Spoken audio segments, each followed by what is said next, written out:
Hello, Bashar. And good day to you. Greetings. First thing I'm going to do is give you my list. I actually don't have 5 things on my list. All right. I only have 3 things. All right. I know that I exist. Yes. I know what I observe. Yes. I know what I feel. Yes. Anything else is just a detail of one of those 3. That's 4 things. No, I'm just speculating that last one. It's still something you know. I know, I'm kidding. All right. Okay, now to the question that I want to ask. You've mentioned the subject of time this weekend several times. And I want to revisit the question that was asked last night about the concept of frequency and the fact that it is a function of time. Yes. And I want to get into some more technical detail about that. All right. Now, I've been aware for 30-some-odd years that our experience of physical reality is a sequential focusing of our attention on a sequence of different universes, if I'm understanding correctly. Very much in the way that... In a sense, yes. Yeah, in the way that motion picture film is a sequence of still frames. This is, of course, all still an analogy, but it will do as a representative one with regard to the third-dimensional space-time matrix. Yes. Okay, and I am speaking specifically of physical reality. Yes, I know. And within this context, it would mean that within the idea of an infinitude of different universes and different realities and different dimensions is the idea that when we experience movement, what we are actually experiencing is instantaneous shifts from one physical reality, from one dimension, to another one that is very, very close in structure. Yes. And going through a whole series of these, just like a series of frames in a motion picture, correct, gives the illusion of motion. Yes. And that motion gives the illusion of time. Yes. Because we do it at a very deliberate pace for the most part, especially when we have a clock that is measuring this. That movement of the clock really establishes the standard of time. Yes. Okay. So I'm correct in my understanding that each of these frames of physical reality is essentially static? Yes.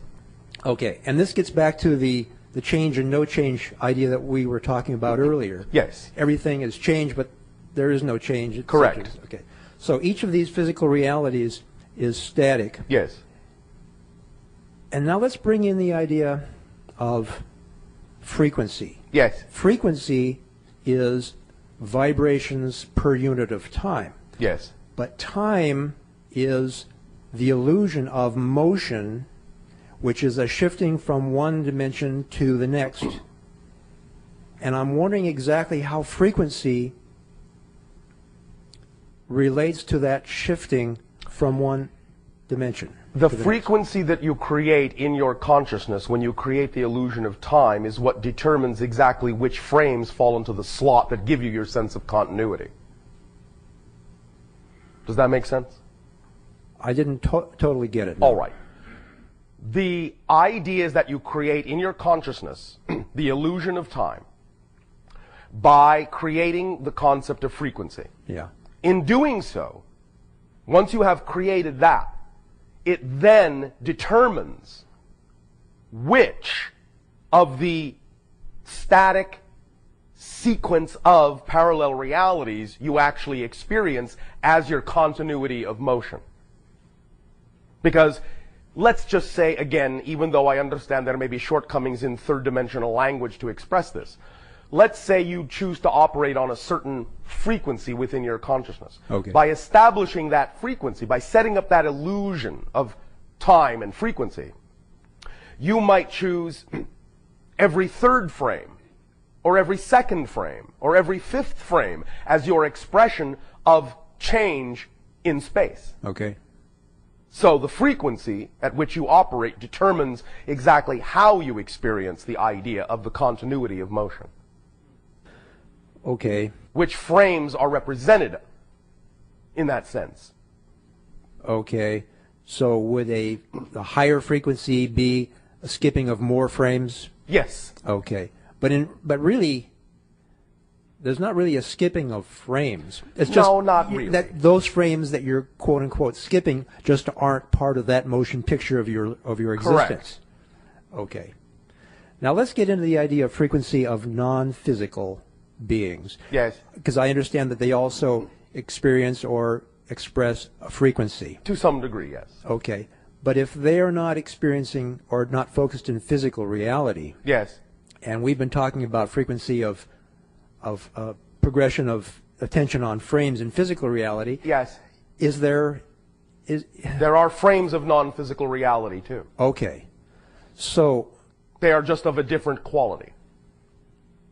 different quality. What would distinguish the quality that they experience from the quality we experience? It would be similar to the analogy, perhaps, of having double exposures in each frame. So that you can actually focus on one thing or another in any frame. It's not quite so structured, not quite so limited. Okay. Let me bring into this discussion another technological analogy. Yes. Our motion picture frame is, our motion picture film is a series of frames connected together in a sequence, and you can actually cut these. Yes. But we have now nonlinear editing, Yes. an electronic thing, where you can put the frames together in any way you want, Yes. and almost set it to go random, and it'll pick frames. Yes, and this is also a quality of the frames in non-physical reality. Okay, this is what I'm thinking. What you're describing sounds to me like the nonlinear editing Yes. approach. So you could say physical reality is more linear based and non-physical reality is more non-linear based, even though they're both using frames. Okay, so then getting back to the concept of frequency, Yes. both physicals and non-physicals experience or express the idea of frequency. Yes. The non-physicals at the higher frequency, Yes. I'm getting the idea that means that they are, does it mean that they are experiencing the frames of reality at a higher rate? It doesn't always mean that, although they can. Okay. What it really is more like is the concept of high definition that now exists in your reality. There's more information per frame that they can access. Okay, and I'm getting that they can probably look at a lot of different frames at the same time. Yes. Okay. Which because- constitutes the idea of double exposed frames or multiply exposed frames. Yeah. From their point of view. Okay. I was thinking more like a bank of television sets, but I see how Any analogy will work. Okay, Yes. I gotcha. Even then, it still implies that there's some kind of the fact that there's a sequentialness to it Yes. implies that there's kind of a fundamental idea of time that doesn't necessarily, or rather, Yes, is I know not, where you're going. is not rigid for the non-physicals, but Yes. more rigid for the physicals. Yes. Remember that. anything aside from the one must experience some degree of what you're talking about, or it wouldn't be represented as different from the one. Thank you. That totally clarifies that whole thing. It's just a matter of degree. Yeah, okay. And in physical reality, at least in our physical reality at this point in time, Yes.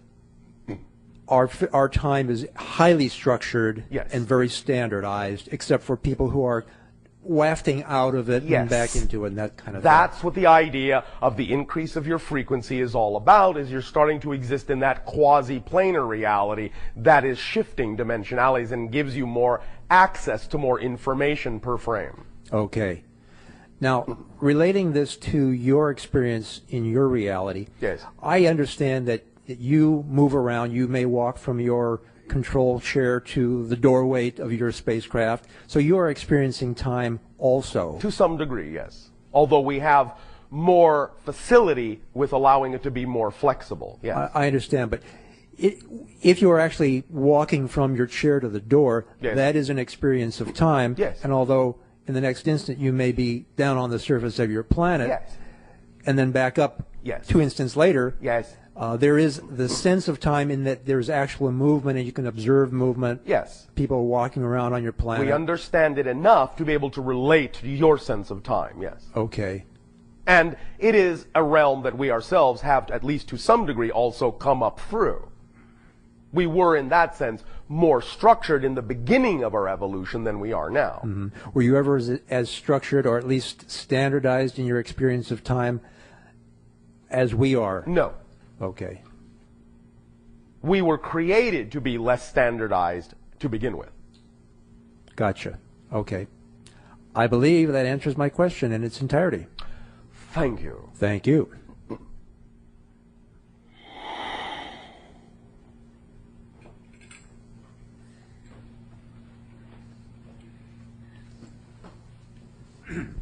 Hi, Bashar. And to you, good day.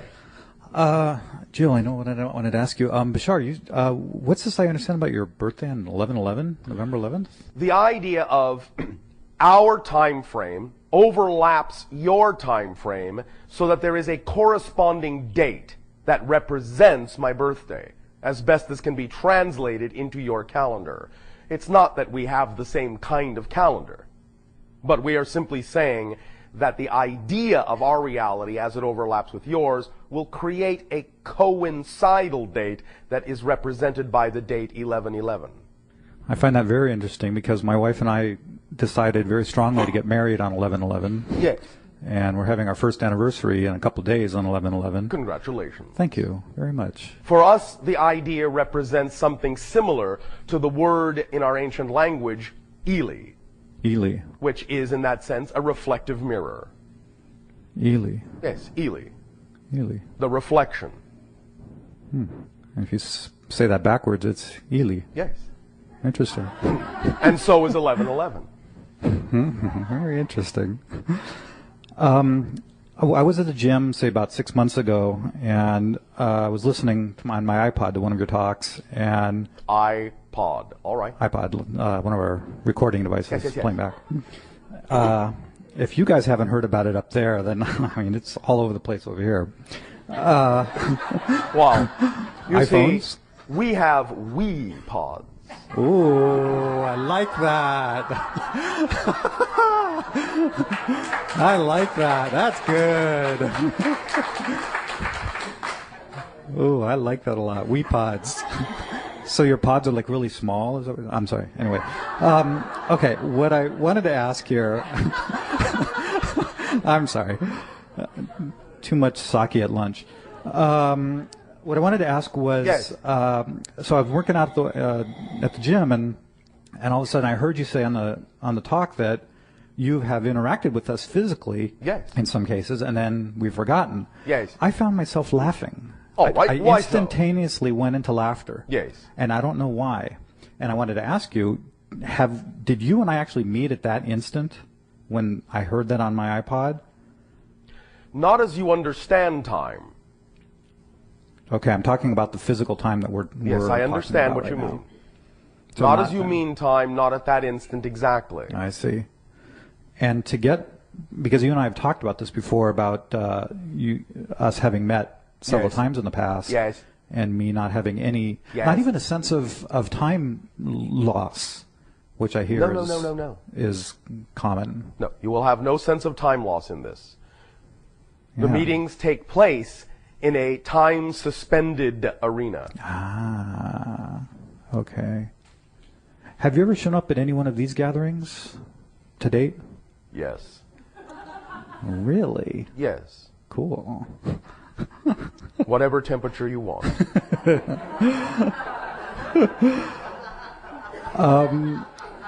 Several years ago, I was actually talking with April, and she mentioned that you actually initially talked to us probably 10, 20 years ago about 3 laws, not 4 laws, and you have since discovered a 4th law. Yes. Did I get that right?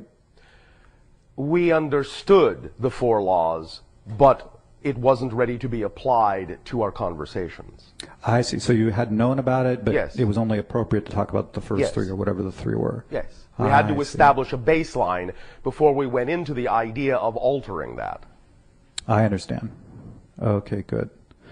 Okay, that's it for me. Thank Are you sir. sure? Appreciate it. Well, I got some more, but I'll give somebody else a chance. All right, thank you. Thank you.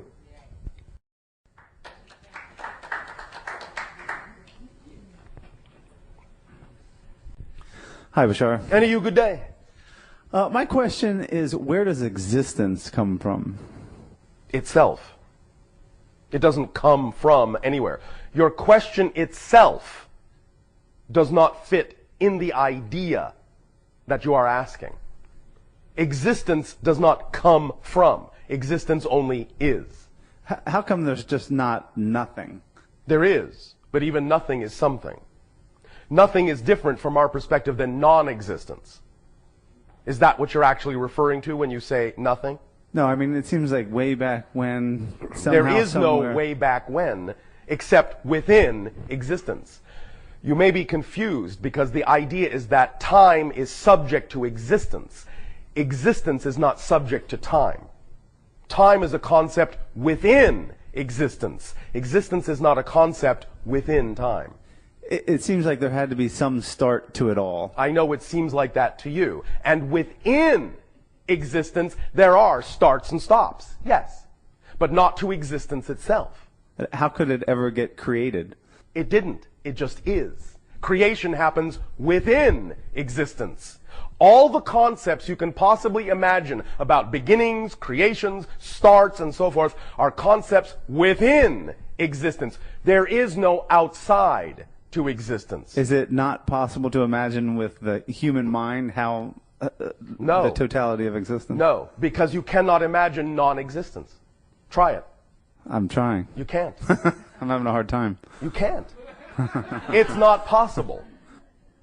Understand, again, pay attention to the definitions. Non-existence. There could be, by definition, no expression, no experience. Non-existence means no experience whatsoever. So you can't experience it, and especially then, of course, you can't express no experience. The only thing you can express the experience of is existence. There is nothing beyond it, outside of it, before it. It just is and is not subject to the concepts of outside, beyond, and before. Those are concepts within existence. So is existence growing and evolving itself? In a sense, within itself, but not as itself. I don't understand. I know. Existence is. It is all that is already. But within itself, it can have the experience of growing and expanding and learning and becoming more and more and more infinitely. Nevertheless, even though it's having that experience within itself, it itself is unchanging. Because it simply is. Wow. Does that make sense? Not entirely. I know. But that's all right. Okay. I do have a second question. Yes. Just curious, what is an average day for you like? Like, what do you do all day?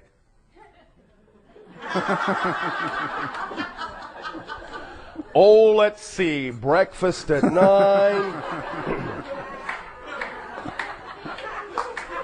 How do you organize your days, or how do you... Synchronistically. We don't organize, we don't plan. What might an average day look like? I'm getting there. First of all, I understand how you mean the term, but since we don't sleep anymore, we don't really have beginnings and endings to days anymore at all. And since we're not always on our planet anymore, we don't even necessarily go by things like sunrise and sunset anymore either.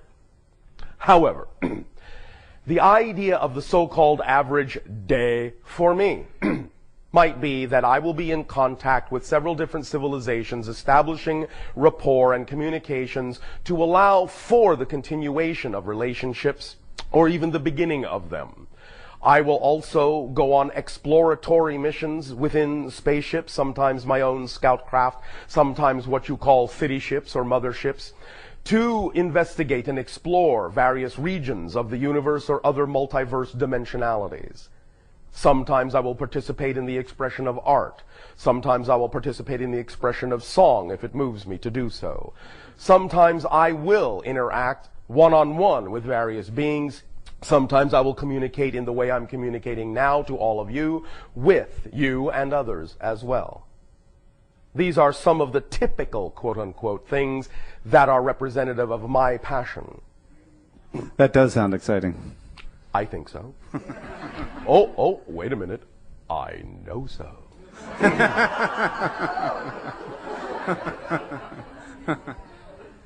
There will be a little bit more of an extension of this idea when we get into our story after your next break. Thank you. Thank you.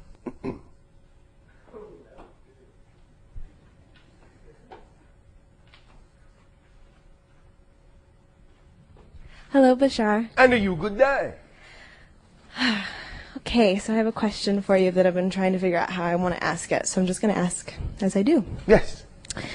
When I was very little, in my understanding of time in this space, in this body now, Yes. I remember an encounter that I had with about 3 or 5 beings, and they lifted me up Yes. to the point of levitation, Yes. and they danced with me Yes. and spun me. Yes. And I looked down and was very cognizant of the fact that I was not standing on the ground anymore. Yes. And we were laughing, and it was really joyful and really fun. And very soon, it became really fast and really intense. Yes. And the beings began to crush me, Crush in what sense? in the sense that their grip was so tight that it hurt me All right. physically. All right. And I asked them to stop Yes. because they were hurting me, and Yes. they didn't. Yes. And they kept going. Yes. And in that instant, it was as if I knew that I was choosing to be open Yes. and to experience unconditional love Yes. and joy. However, I was so fearful that it was my beginning of my definition of what darkness was, All right. and my inability to express and be respected regarding what was true for me. All right. They did not intend to hurt you.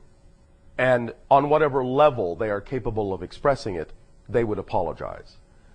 However, what you didn't understand at that point is that you were being shifted interdimensionally in a certain way. The rate of acceleration was very great in terms of that dimensional shift. They had to hold you very tightly so they wouldn't lose you. You understand? I think so. They simply had to hold on to you. They understood it may have caused discomfort, but it would have caused far more discomfort had they let go or even loosened their grip. I understand that. So, it wasn't intentional, but it was simply a side effect of experiencing a greater acceleration than anyone anticipated. And they simply had to hold on to you for your dear life, or you would have been lost. So they apologize. It wasn't their intention to harm. Thank you. All right? So my question in addition to that is, Yes. for the majority of my time in this body, in this life Yes. that I've chosen, I feel as if I've chosen to absorb. Absorb what? When I walk into rooms, I just feel like I absorb energy and Yes. people and thoughts and emotion, and Yes. I almost lose sense of what my true self is and what my true experience Well, is. what do you want to do with that absorption? How do you want to apply it? How do you want to express it creatively in your life? I don't know. All right, well, you can take some time and figure that out. Okay. Because the absorption is important, but the expression is also important. You see, you are a transformer. So absorbing energy is one thing, but you transform it through yourself and then express it in a way that's unique to you and add your own energy to the mix. Add your own expression, your own creativity to the mix by following your passion. Does that help? Somewhat, yeah. Anywhere else you would like to take this? Is there anything you have to offer more? Is there any way you would specifically like to express your passion that you're not doing? As a guide In what sense? to myself and to others. How? Specifically, how? Through what methodology? Through what expression? Through what behavior? Channeling. In what way? There are many forms of channeling. I haven't decided which one. There is not one that stands out as more exciting to you than any other? Movement in water. All right. Then why don't you begin by exploring that without expectation and see where it leads?